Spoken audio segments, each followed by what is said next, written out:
dengan ya ayyuhalladzina amanu, artinya wahai orang-orang beriman. Artinya sifat orang beriman itu la tuqaddimu baina yadayillahi wa rasuli, jangan mendahulukan sesuatu selain daripada Allah dan selain daripada Rasulullah sallallahu alaihi wasallam. Sudah ada ayatnya, sudah ada hadisnya, kemudian ketika seseorang diperhadapkan dengan pilihan yang jelas hadisnya, yang jelas ayatnya, dan memilih yang lain, maka sungguh sifat keimanan itu akan kabur pada dirinya. Kenapa? Ini sifat keimanan. La tuqaddimu, jangan mendahului Allah dan jangan mendahului Rasulullah sallallahu alaihi wasallam. Agama ini sebenarnya sederhana. Ketika ada aturan dari Allah, laksanakan. Ketika ada aturan dari Rasulullah sallallahu alaihi wasallam, laksanakan. Mudah sebenarnya. Makanya Nabi dalam sebuah hadis mengatakan, inna hadzal din atau inna dina yusrun, agama ini mudah. Tapi jemaah sekalian, agama ini mudah. Inna hadzal dina yusrun wa la yushaddad dina ahadun illa ghadabahu. Dan ketika ada seseorang yang mencoba untuk memperberat agama ini, karena hukum asal agama itu mudah. Dan hukum asal agama itu apa yang dikatakan Allah dan apa yang dikatakan Rasulullah. Sebenarnya tidak rumit. Ada dalilnya, ada petunjuknya, laksanakan. Tidak ada, selesai. Tidak usah memaksakan diri. Nabi pernah lakukan, lakukan. Nabi tidak pernah lakukan, tahan diri. Kenapa? La tuqaddimu baina yadayillahi wa rasuli. Ini agama mudah. Tapi yang mempersulit agama itu adalah orang-orang yang tidak berilmu. Orang-orang yang tidak berilmu, ini yang mempersulit agama. Tapi agama itu sebenarnya mudah. Ada perkataannya Allah, ada perkataan Rasulullah sallallahu alaihi wasallam, dan penjelasan ulama kita mengenai hal itu tidak lebih daripada itu. Ya, bukan karena perasaan, bukan karena kebiasaan, tapi karena Allah dan Rasulnya. Selesai. Ini aturan dipakai timur ke barat, utara ke selatan, agama ini akan selesai, aman. Tapi kenapa terjadi masalah? Karena masuk pendapat-pendapat yang lain yang lebih dulu daripada pendapat Allah, yang ingin lebih mendahulukan pendapat orang daripada pendapat Rasulullah sallallahu alaihi wasallam. Ya, jadi jamaah sekalian, ayat pertama ini sebenarnya menjadikan ringkasan agama. Jangan coba-coba mendahului Allah dan Rasulnya. Selesai. Kita ini kan orang beriman, artinya orang yang percaya dengan aturan Allah dan Rasulnya. Baik, ayat kedua, ya ayyuhalladzina amanu la tarfa'u aswatakum fawqa sautin nabi. Wahai orang-orang beriman, janganlah kalian mengangkat suara di atas suara Nabi sallallahu alaihi wasallam. Wala tajharu lahu bil qaul, dan jangan besarkan suara kajahri ba'dikum li ba'din, sebagaimana kalian berbicara sesama kalian, suaranya besar, ya suaranya lepas, bicaranya lepas. Di hadapan Nabi tidak boleh berbicara seperti itu. Ya, antahbata a'malukum wa antum la tash'urun. Dengan cara bicara lepas di depan Nabi, itu akan menjadi salah satu sebab amalan kita terhapus. Ya. Subhanallah. Orang bicara keras di depan Nabi bisa menjadi amalan seseorang itu terhapus, karena Allah mengatakan antahbata a'malukum, akan terhapus amalannya. Makanya ayat ini ketika turun, maka ada beberapa sahabat yang merasa tidak pede dengan sikapnya kepada Nabi. Akhirnya dia merasa kayaknya saya ini masuk dalam ayat ini. Ya, satu diantaranya dalam riwayat ini adalah Thabit bin Qais, salah seorang sahabat Nabi. Beliau suaranya memang besar. Kalau bicara itu suaranya lebih besar daripada suara Nabi. Ya maaf, kalau kita ya orang Indonesia, suara kita tuh agak lembut. Tapi kalau orang di padang pasir, maaf, suaranya agak besar-besar. Satu memang ya dipengaruhi oleh lingkungan, dan memang juga Pak, pita suara mereka memang jadi besar. Jadi suara mereka itu ya, apalagi orang-orang yang tinggal di teman-teman yang di benua Afrika. Teman-teman kami dari benua Afrika ketika belajar, ya memang suaranya besar. Artinya kita, ya sampai ada teman mengatakan, belum sampai orangnya sudah sampai suaranya. Ini yang terjadi. Ya, karena kami ya belajar bersama dengan teman-teman dari benua Afrika. Jadi kita di lantai 2 misalnya, atau kami tinggal di lantai 5 ketika itu. Ya, tapi sering di lantai 2 bersama dengan teman-teman Indonesia. Ya, jadi dari lantai 1 belum sampai di lantai 1, lantai 2 sudah kedengaran suaranya. Besar memang suaranya, Pak. Dan besar juga budinya. Ya, kemungkinan kuat juga makannya. Ya. Tapi memang suara itu kembali kepada bukan sesuatu yang ini ya, karena kondisi. Apalagi orang Arab Badui, maaf, suaranya keras. Kenapa? Mereka di padang pasir. Mereka di padang pasir dan kehidupannya keras. Jadi suaranya juga keras. Jadi seorang sahabat ini namanya Thabit bin Qais, ketika turun ayat ini, beliau itu langsung bersedih hati dan menyendiri di rumahnya, tidak mau bertemu Nabi sallallahu alaihi wasallam. Kenapa? Takut. Karena Allah mengatakan antahbatu a'malukum. Itu akan menjadi sebab terhapusnya amalan kalian ketika mengangkat suara lebih tinggi daripada suara Nabi sallallahu alaihi wasallam. Akhirnya Nabi merasa kehilangan, mana Thabit? Ya, kata sahabatnya, ya Rasulullah, dia menyendiri di rumahnya. Kenapa? Dia takut ayat ini. Dia takut menjadi orang yang masuk ke dalam neraka, yang terhapus amalannya karena dia sadar suaranya lebih besar daripada suaramu ya Rasulullah. Ya. Ini kalau Rasulullah sebagai panutan kita, guru kita, samalah kira-kira kalau kita bersama dengan guru kita di sekolah, bersama dengan dosen kita di kelas, di kampus, atau bersama dengan orang-orang yang kita anggap bahwa dia pewaris Nabi, orang yang lebih senior daripada kita, adabnya adalah jangan besar suara di depan mereka. Apalagi sama orang tua, jangan mengangkat suara. Sepintar-pintarnya kita, yang mengajar kita bicara adalah orang tua kita. Tapi sepintar-pintarnya kita, jangan pernah mengajar orang tua, karena merekalah yang mengajar kita ketika kecil untuk berbicara. Kita sekarang mungkin sudah sampai pada derajat akademik yang tinggi, tapi di depan orang tua jadilah orang yang paling bodoh. Kenapa? Merendahkan diri, ya. Wakhfid lahuma janaha dzulli minar rahmah wa qur rabbirhamhuma kama rabbayani shaghira. Rendahkan diri di depan orang tua, rendahkan diri di depan guru, setinggi apapun posisi Anda, tapi kalau di depan guru, di depan orang yang pernah mengajar kita, jadilah orang yang paling bodoh. Ya, menghinakan diri di depan orang yang pernah mengajar kita. Bukan berarti mereka tidak memiliki ilmu seperti yang kita miliki, tapi di dalam agama ini adab itu lebih tinggi daripada ilmu.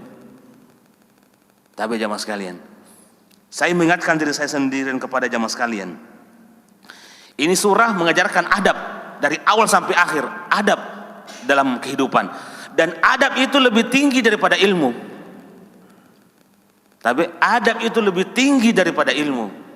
Kalau ada orang yang berilmu tapi tidak beradab, maaf, belajar adab dulu. Ya, ulama kita terdahulu mereka mengatakan, ya, ta'allamtul adab 20 sanah qabla an ata'allam al-ilm. Kami dulu di awal belajar, kami belajar 20 tahun itu belajar adab dulu. Adab bagaimana mendengarkan hadis, bagaimana mendengarkan ayat, bagaimana kepada guru, bagaimana kepada sesama. Itu mereka belajar tahunan. Baru setelah itu mereka belajar ilmu. Bagaimana tidak berkah ilmunya? Karena mereka beradab. Yang merusak ilmu sekarang ini adalah banyak orang belajar tidak beradab. Maaf, harus disampaikan, pahit rasanya. Tapi pahit rasanya kita sampaikan ini, tapi inilah yang menjadi penyebab ilmu di zaman ini kadang tidak berkah, kadang ilmu itu kering. Kenapa? Karena kita lebih mendahulukan sesuatu ilmu daripada sesuatu yang bersifat adab. Padahal ulama kita terdahulu mereka tuh belajar adab dulu. Jangan langsung menghafal hadis dulu, jangan langsung, tapi pelajari adab-adab hadis dulu. Pelajari adab-adab dalam membaca Quran, pelajari seluruh adabnya, baru setelah itu terjun ke dalam inti ilmu itu, baru terasa nyaman ilmu itu. Kenapa kering ilmu? Karena orang yang belajar ilmu tidak belajar adab. Kami pernah duduk bersama salah seorang ulama di Madinah yang konsen dengan masalah pendidikan, masalah tarbiyah, masalah seperti ini. Ya, ya, beliau mengatakan ulama kita itu tidak main-main dalam masalah adab. Ya, tidak main-main dalam masalah adab menuntut ilmu, sampai mereka menyusun lebih dari 60 kitab tentang adab. Ini belum kita bahas tentang hadis-hadis adab dalam kitab hadis. Itu banyak. Ada kitab al-adab banyak, tapi ada kitab khusus masalah adab menuntut ilmu. Kata beliau, tidak kurang dari 60 kitab ulama kita yang membahas tentang adab. Artinya apa? Memang adab itu penting. Kita tidak membutuhkan orang yang banyak ilmunya, tapi kita membutuhkan orang yang adabnya tinggi, meskipun mungkin ilmunya ya pas-pasan barangkali, tapi adabnya luar biasa. Maaf, itu lebih berkah daripada orang yang tinggi ilmunya tapi luar biasa adabnya menyakiti kita. Coba orang yang biasa-biasa saja tapi dia sopan, berbicara dengan nyaman kita dengar. Ilmunya mungkin hafalannya 1 juz, 2 juz, tapi adabnya luar biasa, Pak. Kita lihat itu enak. Itu lebih bagus daripada orang yang hafal 30 juz tapi adabnya maaf bikin miris. Tidak usah terlalu banyak hafalan, tapi kasih banyak adab dulu. Bukan berarti kita mengatakan bahwa menghafal 30 juz tidak penting, sangat penting. Tapi yang lebih penting daripada itu, beradab dulu sebelum berilmu. Tapi jamaah sekalian, agak sedikit sakit terasa kalau kita membahas ini, karena kita melihat orang-orang yang belajar kadang itu memburu ranking, memburu ilmu, tapi tidak memburu adab. Tahukah kita ketika Allah Subhanahu wa taala ingin menyampaikan wahyu kepada Nabi Musa dalam surat Thaha, di awal surat Thaha, ya, Allah Subhanahu wa taala ketika ingin memberikan wahyu kepada Nabi Musa, yang Allah pertama berikan kepada Nabi Musa sebelum masuk Bukit Tur untuk mendapatkan wahyu, sebelum masuk ke Bukit Tur, masuk ke lembah yang penuh berkah ke Bukit Tur itu, maka Allah Subhanahu wa taala mengajarkan adab kepada Nabi Musa sebelum mengajarkan wahyu yang merupakan inti daripada ilmu. Apa kata Allah Subhanahu wa taala? Ya. Falamma ataha nudiya ya Musa. Ya, maaf. Ketika Nabi Musa datang ke Bukit Tur, Allah mengatakan, ya, ikhla na'alaik. Musa yang datang ke Bukit Tur dengan menggunakan sendal, ya, menggunakan sendal, sebelum masuk ke Bukit Tur, lembah yang penuh berkah yang Allah sebutkan fil buq'atil mubarakah, fil wadil mubarak, di lembah yang penuh berkah, sebelum masuk ke situ Allah mengatakan, buka sendal dulu. Ikhla'na alaik. Musa, buka sendal. Tapi masuk ke tempat belajar, membuka sendal itu untuk memberikan penghormatan ke tempat kita belajar. Ya. Apa kata Allah? Ikhla'na alaika innaka bil wadil muqaddasi tuwa. Buka sendal Musa, engkau berada di tempat yang penuh keberkahan, di lembah yang penuh keberkahan. Nah, baru setelah itu, innani anallahu la ilaha illa ana fa'budani wa aqimis salata li dzikri. Baru setelah Nabi Musa buka sendal, diajar adab, kemudian masuk ke dalam lembah yang penuh berkah di Bukit Tur, baru kemudian turun wahyu, innani anallah. Wahai Musa, tidak ada Tuhan selain saya. Itu inti wahyu yang Allah berikan kepada Nabi Musa di Bukit Tur. Tapi sebelum masuk Bukit Tur, di lembah yang penuh berkah, di sekitar Bukit Tur itu, disuruh buka sendal dulu. Ulama kita mengatakan, inilah dalil bahwa adab itu sebelum ilmu. Allah mengajar Nabi Musa untuk mempersiapkan diri sebelum menerima wahyu dari Allah Subhanahu wa taala. Ya, anak-anak sebelum mengaji diajar adab masuk kelas, diajar adab bagaimana ketika di kelas. Baru setelah itu diajarkan Al-Quran, diajarkan hadis. Karena maaf, orang yang berilmu tanpa adab lebih musibah daripada orang yang beradab tapi ilmunya mungkin masih sedikit-sedikit. Ya, tapi yang terbaik orang yang beradab dan berilmu, itu yang paling ideal. Tapi jika kita diperhadapkan dengan dua pilihan, orang yang berilmu tinggi tapi adabnya nauzubillah, orang yang adabnya luar biasa tapi ilmunya pas-pasan, iya, orang akan lebih senang kepada orang yang beradab daripada orang yang berilmu tapi tidak sopan. Ya, jadi maaf, ini mengajarkan adab yang luar biasa kepada kita. Jadi La tarfa'u aswatakum ba'dhin an tahbatu a'malukum wa antum la tash'urun. Dan janganlah kalian membesarkan suara seperti kalian lepas berbicara kepada sesama kalian. Kemudian setelah itu Allah Subhanahu wa taala berfirman, Innal ladzina yaghudduna aswatahum 'inda Rasulillah, orang yang menundukkan suaranya di sisi Rasulullah sallallahu alaihi wasallam, mereka itu orang yang Allah uji ketakwaannya. Artinya ketika mereka mampu untuk merendahkan suara, ya ulama kita mengatakan merendahkan suara di depan Nabi itu sama hukumnya umum. Ketika ada hadisnya Nabi, ya ketika ada hadisnya Nabi dibaca, jangan besar suara kita. Kalau ada hadis Nabi dibaca, jangan membesarkan suara. Orang-orang yang mendengarkan hadis Nabi, tolong rendahkan suara kita. Jangan ribut. Itu perkataannya Nabi. Apalagi perkataannya Allah Subhanahu wa taala yang lebih daripada itu.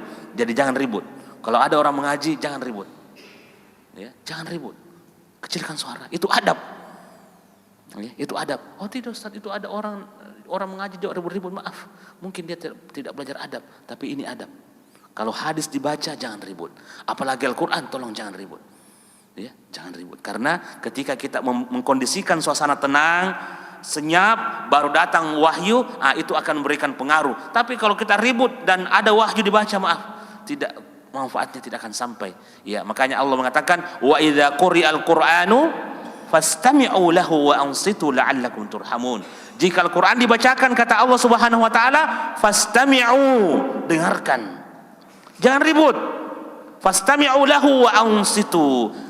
Dengarkan, diam. Semoga itu menjadi sebab rahmat Allah Subhanahu wa taala. Itu ayat ketika dibaca jangan ribut. Sama juga ketika hadis dibaca, sama ini. La tarfa'u aswatakum. Ketika ada hadisnya Nabi yang dibaca, tolong jangan ribut. Ini adab. Maaf, enak sekali itu kita belajar ilmu tapi dibarengi dengan adab, itu terasa berkahnya itu ada. Berkahnya ilmu itu ada. Kenapa? Dia satu paket dengan adab.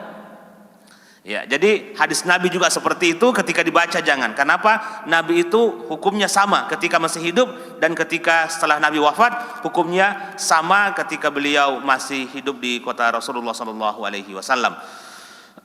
Kemudian setelah itu ayat Allah Subhanahu wa taala, innal ladzina yunadunaka min wara'il hujurati aktsaruhum la ya'qilun.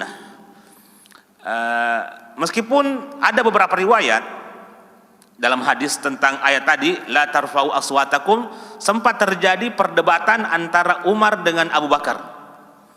Ya, ketika datang utusan dari Bani Tamim, ya tahun ke-9 ini kita sempat sampaikan, surah ini turun pas tahun datangnya utusan-utusan dari luar, Amul Wufud tahun ke-9, setahun sebelum Hajjatul Wada. Setelah Fatu Mekah tahun ke-8, tahun ke-9 itu datang utusan dari luar Madinah untuk menyatakan keislamannya. Satu di antara utusan yang datang adalah Bani Tamim. Ketika itu datang Bani Tamim, ya datang ke Madinah untuk menyatakan keislamannya, ya Abu Bakar dan Umar ini mereka bersetegang. Ya, siapa yang akan menjadi juru bicara mereka ini di hadapannya Rasulullah? Ya, kalau Abu Bakar mengatakan kok, kalau yang satu Umar mengatakan sahabat yang lain, Aqra bin Habis namanya. Aqra bin Habis, kata Umar, dia yang menjadi pembicara, yang menjadi, akhirnya terjadi perdebatan antara Umar dengan Abu Bakar. Dan ini bukan pertama kalinya terjadi perdebatan antara Umar dengan Abu Bakar. Dari perang Badar sudah terjadi perdebatan tentang tawanan perang. Kalau Umar mengatakan tawanan perang itu dibunuh. Kalau Abu Bakar mengatakan tidak, dijadikan tawanan untuk dijadikan tebusan. Kalau Umar Pak tidak. Umar itu Pak selesai. Nah, ketika ini juga sempat berdebat antara Umar dengan Abu Bakar. Artinya perdebatan dalam masalah kebenaran itu tidak ada masalah. Yang penting beradab. Tapi cuma mereka ketika itu berdebatnya suaranya besar. Di depan Nabi, siapa yang menjadi wakil, siapa nanti yang akan menjadi pembicara di depan Nabi dari Bani Tamim, kata Umar, ini bagus. Ya. Aqra bin Habis ini bagus. Kalau Abu Bakar mengatakan tidak, Ya, bin Ma'bad ini bagus. Wah, akhirnya mereka berdebat. Turunlah ayat la tarfa'u aswatakum fawqa sautin. Ini dalam beberapa riwayat hadis tentang sebab nuzul dari ayat ini. Intinya, jamaah sekalian, beradab kepada Rasulullah. Jangan lalu menentang hadisnya Nabi kalau ada hadisnya. Ya. Lebih bagus orang itu mungkin tidak menolak meskipun dia melakukan yang lain, tapi ketika disampaikan hadis dia tidak menolak. Tidak, ini ada perkataan tidak. Kalaupun kita tidak menerima, mungkin tidak sependapat dengan apa yang menjadi jalur hadis itu, kalau bisa kita diam saja. Meskipun kita melakukan yang lain, tapi kalau bisa diam saja. Daripada kita menolak hadis Rasulullah SAW yang kemudian sudah jelas hukumnya. Jadi pentingnya beradab kepada Rasulullah SAW. Nah, ayat yang selanjutnya ini, innalladzina yunadunaka, ini berkaitan dengan apa yang menjadi ayat tentang kasus perdebatannya Umar dengan Abu Bakar. Karena datang utusan dari luar, dari Banu Tamim yang terkenal mereka agak sedikit kasar. Ya, agak Tamim ini ada dari luar Madinah dan kasar sifat mereka. Ya, maaf, sifat mereka memang ya begitulah, sesuai dengan kondisi geografisnya.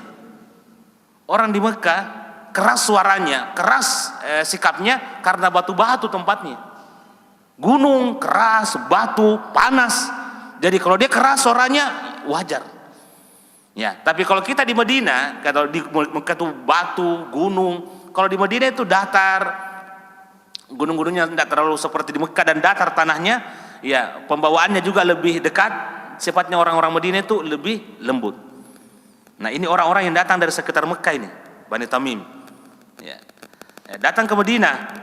Ya, kemudian ketika sampai di Madinah, mereka ini memanggil Nabi dari luar rumahnya Nabi, dari luar kamarnya Nabi.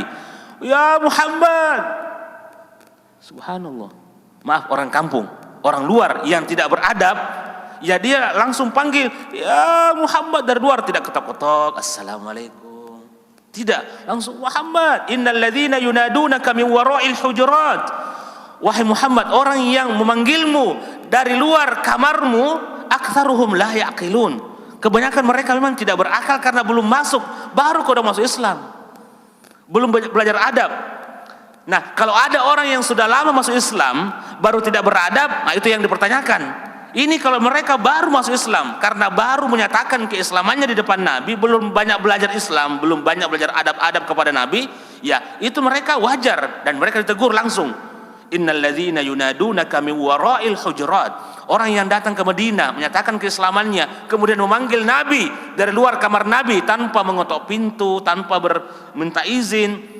Maaf, mereka belum banyak yang berakal. Kenapa? Belum banyak ayat yang masuk, belum banyak hadis yang mereka hafal. Artinya seharusnya semakin banyak ayat, semakin banyak hadis, semakin berakal orang itu.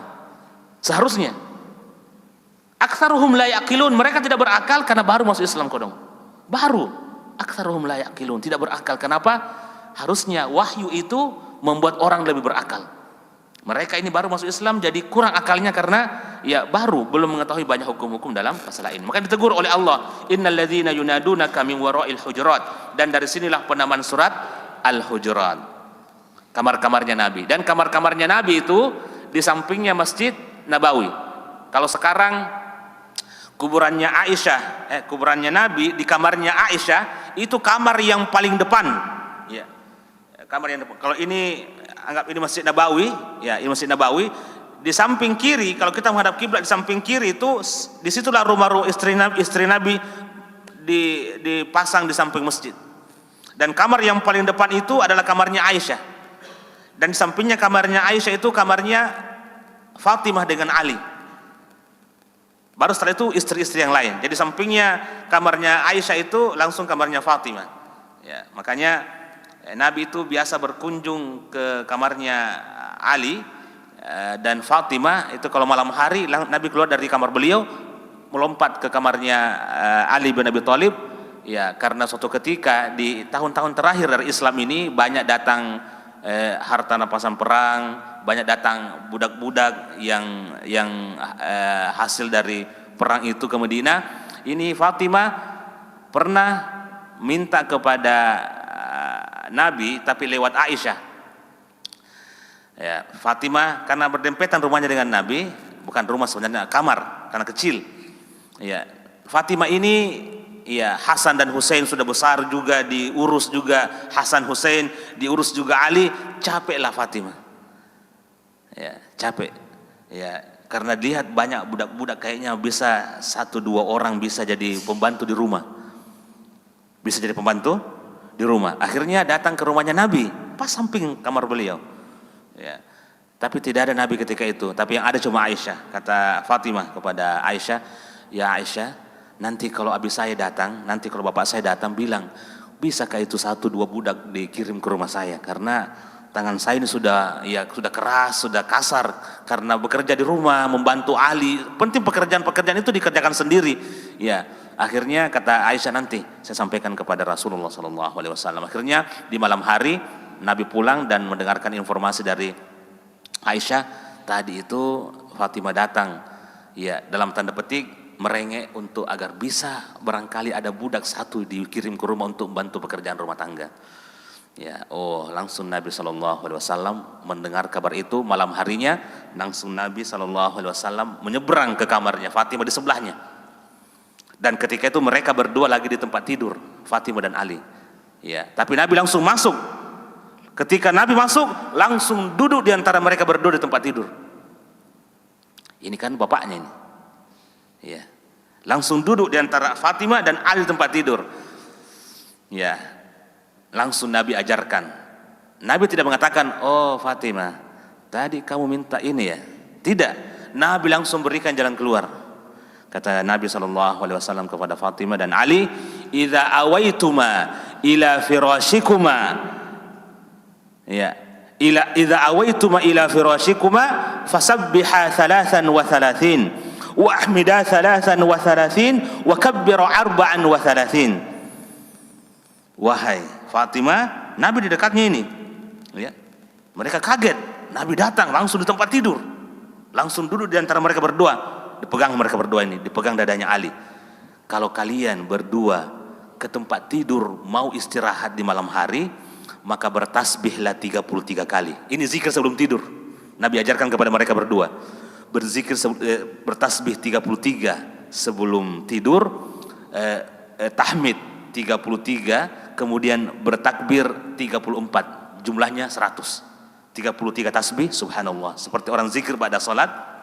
Kemudian alhamdulillah 33 kali, kemudian Allahu Akbar 34 kali. Apa kata Nabi di ujung hadis itu? Wa dzalikuma khairul lakuma min khadim. Zikir tadi itu lebih utama daripada pembantu yang kalian minta. Wah, tapi Pak, anak kita, apalagi anak perempuan, maaf, bapak itu beda tuh kalau anak laki-laki minta dengan anak perempuan. Kalau anak perempuan minta tuh agak cepat luluh hati kita, Pak. Tapi kalau laki-laki dipasangi jurus dulu, ya baru kita kasih. Tapi perempuan, maaf, kita tuh kadang ya begitu nih, ya namanya anak perempuan, ya. Jadi lembut, cepat itu meleleh hati kita itu, ya cepat sekali meleleh. Makanya untuk membuat laki-laki meleleh itu lewat perempuan. Begitu Pak. Ada Ustadz siapa di sini? Membuat seorang laki-laki meleleh, menyerah, lewat perempuan. Makanya ketika anak perempuan minta itu, maaf, cepat meleleh hatinya seorang bapak itu. Tidak bisa dilawan, Pak. Maaf, memang begitulah kodratnya kodong. Ya, makanya ada salah seorang ulama itu, ada salah seorang ulama hadis dari Yaman, lupa siapa namanya. Kemudian kalau diingat namanya nanti sampaikan. Beliau ini lagi istilahnya lagi tidak mau memberikan hadis karena ada masalah tertentu pada muridnya. Ya, ada masalah tertentu pada muridnya. Nah, akhirnya ini muridnya yang sudah ngebet mau belajar tapi ada kondisi kayaknya tidak mood syekhnya, gurunya ini ada masalah tertentu. Nah, mereka ini waktu sudah lewat, kita harus belajar. 1-2 hari ini waktu emas bagi kita sebagai penuntut ilmu. Akhirnya apa? Caranya satu, lewat istrinya. Lewat istrinya. Akhirnya ya murid-muridnya ulama ini ngomong sama istrinya, "Syekh," istrinya gurunya ini, "mohon maaf Bu, kami mau belajar tapi bapak tidak mau." Masih ada masalah tertentu. Artinya ya maaf, ya namanya manusia, ada perasaan tertentu, ada kondisi di mana lagi tidak pas untuk mengajar. Tolong, kami ini sudah berkumpul, kami mau belajar. Ini seorang tabi'in kalau tidak salah, cuma lupa namanya, atba'ut tabi'in. Subhanallah, tiba-tiba hilang. Ya. Akhirnya mereka pahamkan istrinya ini, tolong kami ini mau belajar. Ya, sudah selesai, sudah pulanglah muridnya, istrinya ini kemudian ngomong ya kepada suaminya yang masih belum memberikan kesempatan untuk mengajar. Di malam hari, ya, akhirnya istrinya ini datanglah kepada syekh ini, kepada gurunya ini, seorang ulama ini, ya, memberikan pelayanan terbaik. Ya, memberikan pelayanan terbaik kepada ulama ini sebagai seorang istri. Nah, setelah memberikan pelayanan, barulah dia menyampaikan apa yang menjadi permintaan murid-muridnya itu. Kalau sudah dilayani, Pak, maaf, apa yang diminta itu harus diterima, tidak bisa ditolak. Akhirnya keesokan harinya datanglah gurunya mengajar di majelisnya yang biasa. Murid-muridnya ini ya sudah sumringah, senang, masya Allah. Ya, tapi apa kata syekhnya ini? Ya, innalladzi ya'tika mu'taziran laisa kalladzi ya'tika uryana. Ya, ini kalimat langsung membuat senyum-senyum muridnya ini. Apa katanya? Sungguh, ya, orang yang datang kepadamu dengan berpakaian lengkap, dengan memakai kain, memakai seperti biasa, itu tidak sama kalau yang datang itu adalah orang yang tidak memakai kain. Paham ke pasti ini? Paham gini? Harus dipaham. Kalian ini dalam hatinya itu gurunya, kalian ini pintar. Kalian mencari jalan agar saya mengajar kalian lewat orang di rumah saya yang kalau malam tidak memakai pakaian. Ya begitu kira-kira. Ya artinya kalian pintar. Ya innalladzi ya'tika mu'taziran laysa kalladzi ya'tika uryana. Orang yang datang kepada kita dengan baju yang rapi tidak sama kalau orang yang datang kepada kita tanpa sehelai benang pun. Artinya pintar memang kalian ini. Jadi caranya untuk meluluhkan seorang laki-laki memang tidak ada kecuali lewat perempuan. Dan makanya perempuan itu memang fitnah bagi laki-laki kecuali yang diberikan rahmat oleh Allah Subhanahu wa taala. Jadi inilah kira-kira adab ya yang Nabi berikan kepada Fatimah dengan Ali, bahwa ya apa yang kalian minta itu minta pembantu untuk meringankan beban kerja, tidak. Yang lebih baik daripada pembantu itu adalah zikir.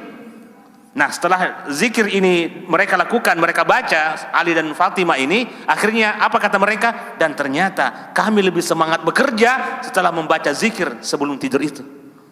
Ada zikir sebelum tidur, ada zikir setelah tidur. Tapi zikir 33, tasbih 33, hamdalah dan 34 takbir jadinya 100 semua, itu ternyata lebih kuat pengaruhnya daripada seorang pembantu. Makanya kata Nabi, wadzadzlikuma khairul lakuma min khadim. Zikir tadi ini lebih kuat, lebih bermanfaat kepada kalian daripada satu orang pembantu.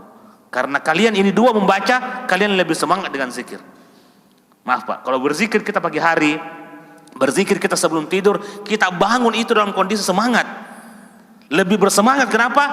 Ada hal yang Allah berikan, ada suntikan zikir itu ke dalam hati yang membuat, karena yang malas-malasan itu ya karena hatinya malas.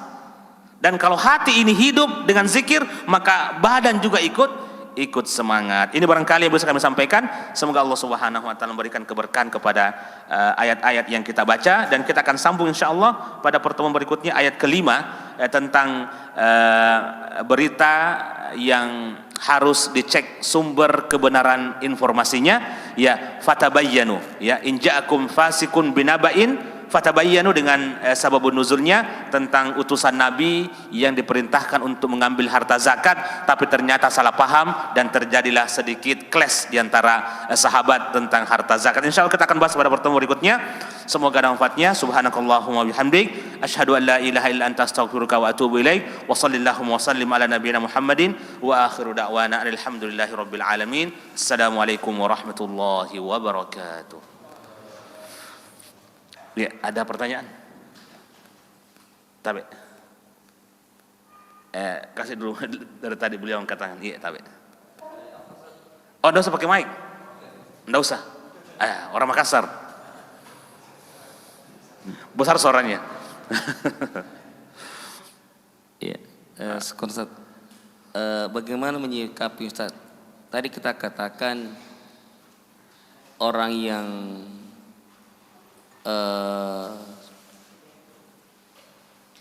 terkadang ada orang tidak dilihat zurinya berilmu, tetapi tidak berilmu. Maksudnya begini, terkadang ada orang yang melakukan perkara-perkara yang tidak ada sunnahnya, tetapi mengambil orang yang notabene yang katanya orang berilmu.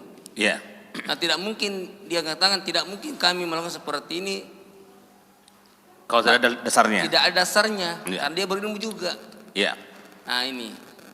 Dan ini yang terkadang yang di sekarang kenyataan di lapangan sekarang seperti ini, Ustaz. Nah, bagaimana sikap kita ini, Ustaz, dalam menanggapi seperti ini? Karena dia katakan bahwa dia berilmu juga, apalagi gelarnya mungkin ya gelar di Timur Tengah juga diambil. Seperti syukur, Ustaz. Masya Allah. Ini memang sesuatu yang menjadi bukan permasalahan sekarang, dari dulu. Dari dulu. Ketika seorang itu belajar, kemudian dia mengatakan saya mengambil dari si fulan, dari seorang alim, dan saya yakin bahwa tidak mungkin dia melakukan itu kalau tidak ada dalilnya. Tidak mungkin. Dan saya ikuti.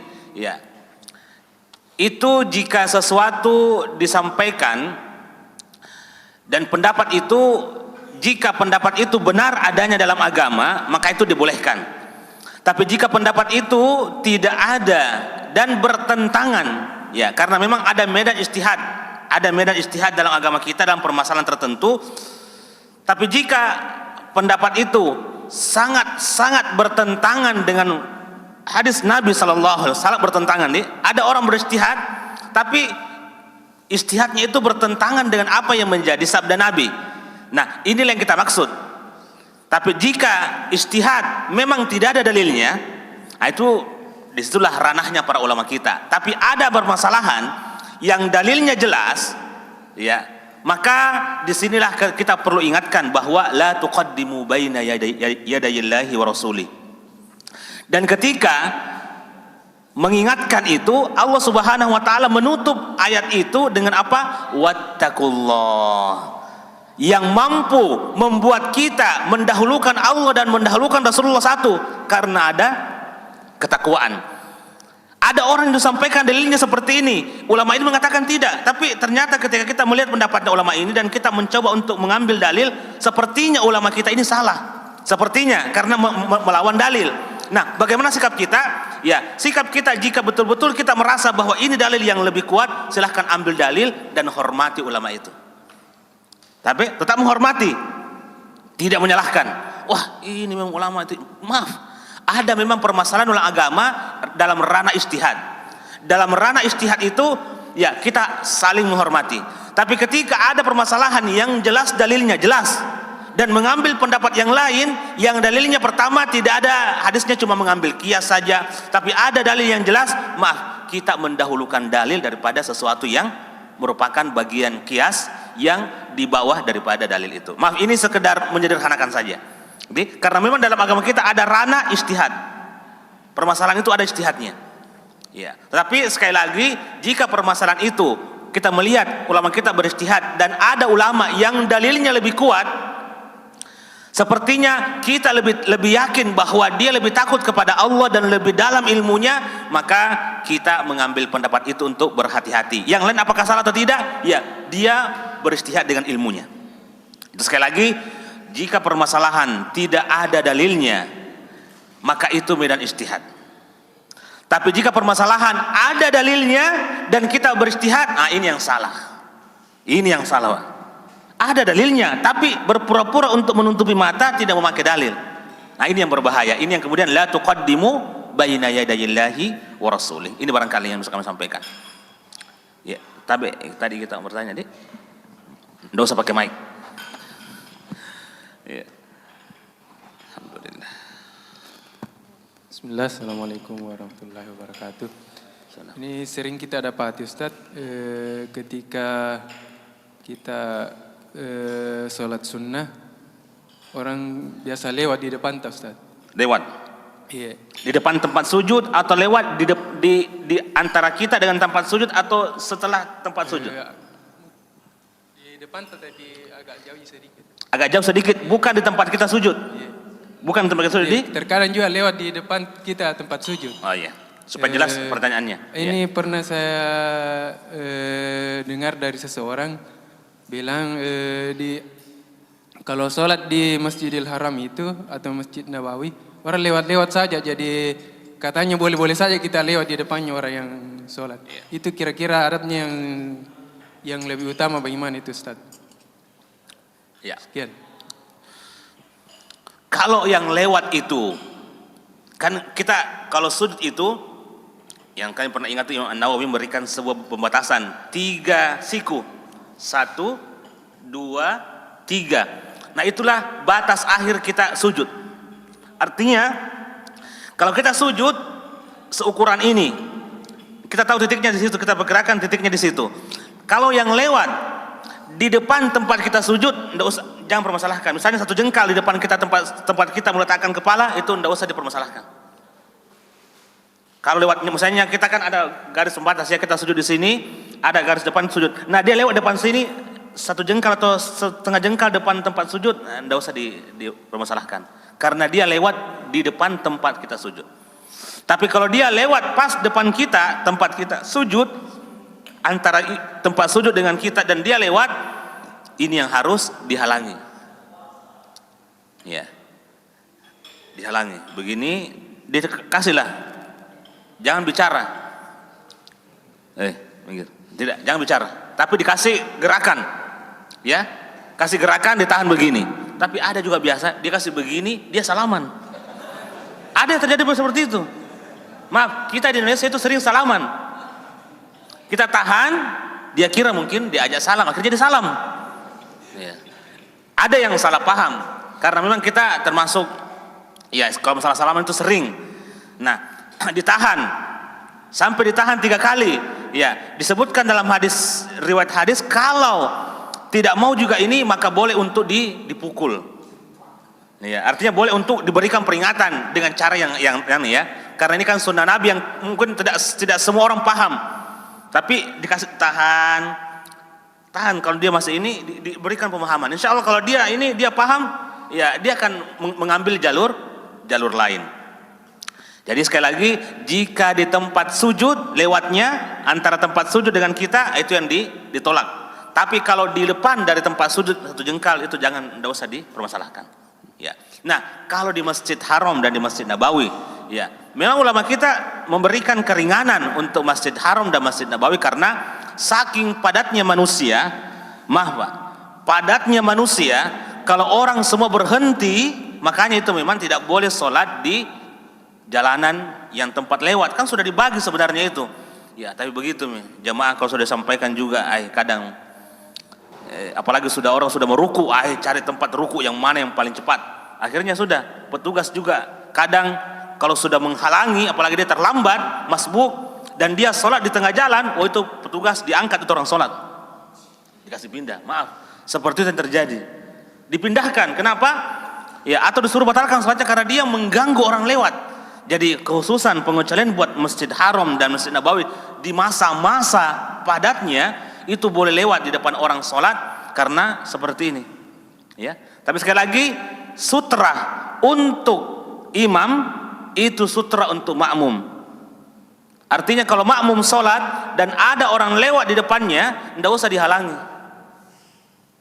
Tidak usah dihalangi, karena yang berlaku itu sutrahnya imam. Kalau kita imam, baru kita. Tapi kalau di belakang tidak usah ini.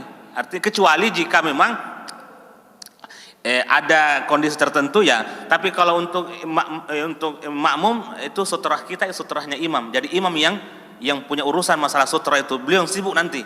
Kita di belakang ada orang lewat itu tidak masalah. Kenapa? Yang berlaku hukumnya sutrahnya imam, bukan sutrahnya makmum. Kecuali kalau kita sholat sendiri, barulah kita berlaku hukum tadi. Jadi begitu kira-kira. Maaf, bayangkan Pak, orang mau buang air kecil,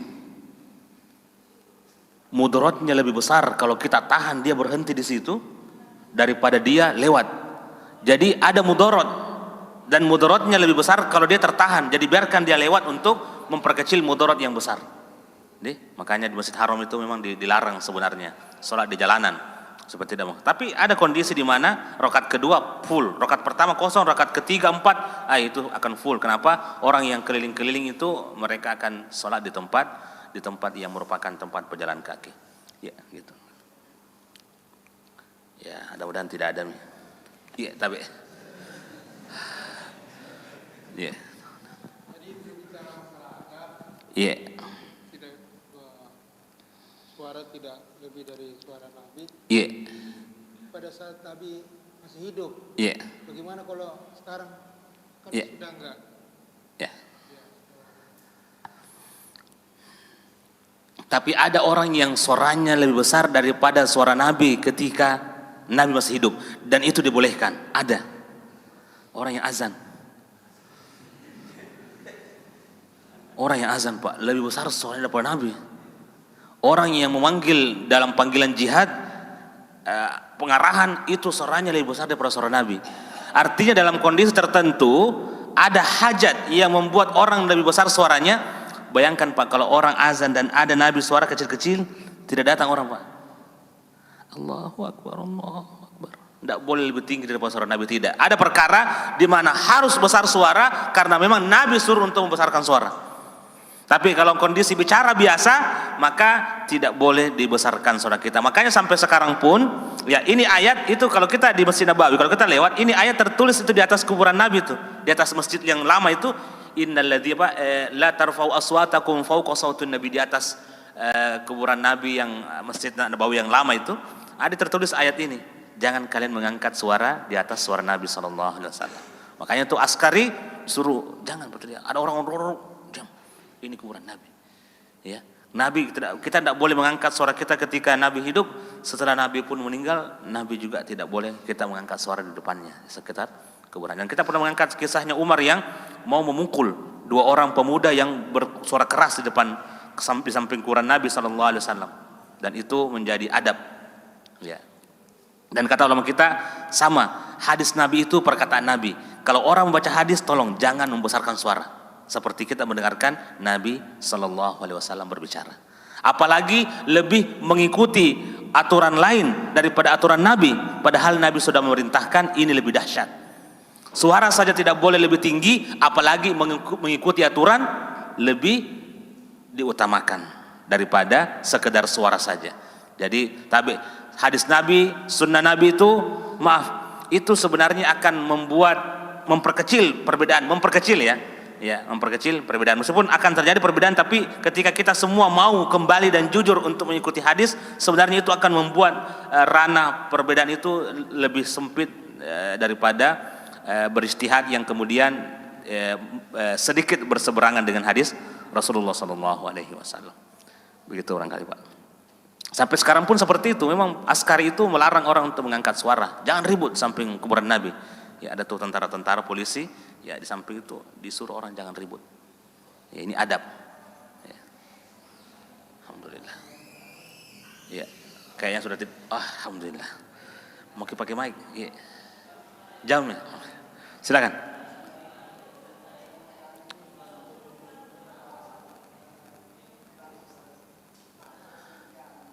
Pasien. Iya. Masya Allah. Setelah yang kedua menceraikan istrinya, subhanallah.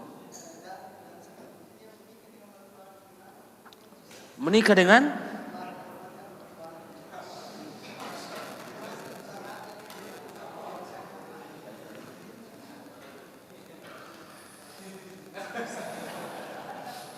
kejadian betul, Pak Dindi?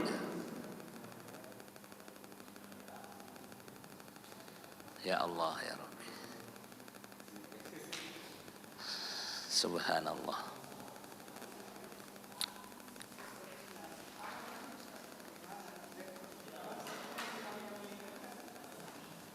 Ya, mungkin saya jawab pekan berikutnya.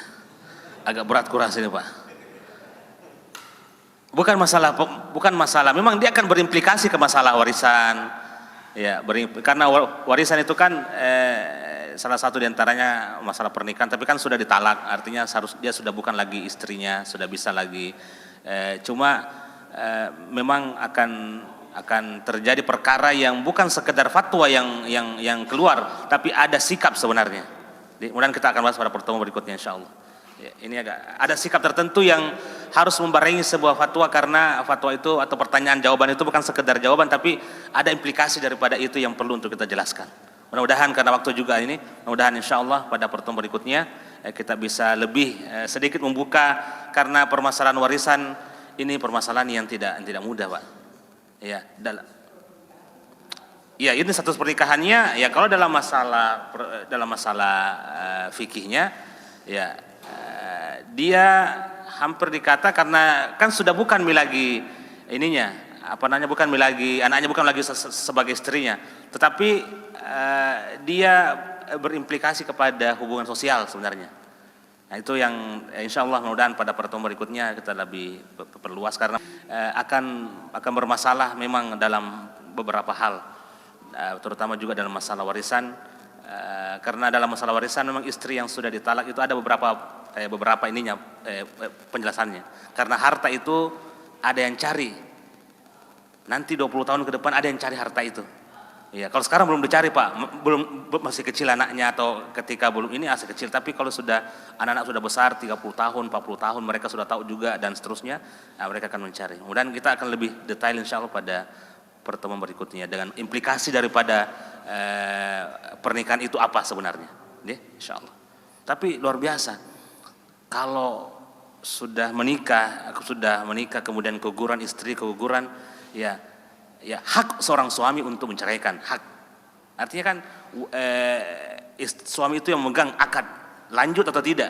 Tapi ada namanya boleh, tapi ada yang namanya adab.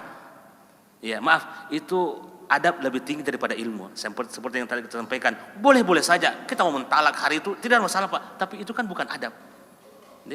Itu bukan adab. Adab yang seperti ini, kalau dia mau bersabar sedikit, ya mungkin ada kondisi tertentu, ya coba cari cara dulu. Bukan berarti jangan sampai sebab kegugurannya juga karena kita.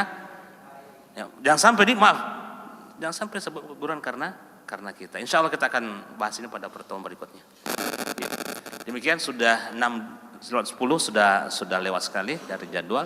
Semoga insya Allah panjang umur kita, Pak. Mudah-mudahan kita bisa sampai pada kajian berikutnya dengan kesehatan dan kesempatan yang Allah berikan kepada kita. Wallahu taala alam. Assalamualaikum warahmatullahi wabarakatuh.